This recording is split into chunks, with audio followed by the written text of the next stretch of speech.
minähän olen hyvin sopuisa mies, kun minua vaan totellaan. Se uuden betonisillan vihkiäiset. Isäntä raivostuu aina, kun kuulee sitä puhuttavan. No minähän olen sanonut, että silta ei saa näkyä minun silmääni. Että tämä tyttö lähtee Turkuun. Tässä talossa on tukahdutettu ennenkin tuollaisia kapinanpoikasia.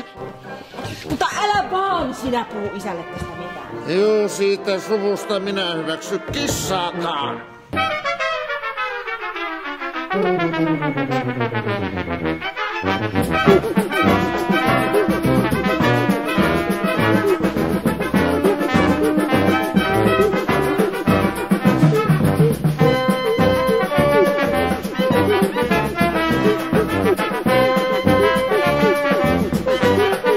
Kun minä en tingi periaatteistani, oikeita periaatteita on vain yhtä lajia, ja ne ovat minulla.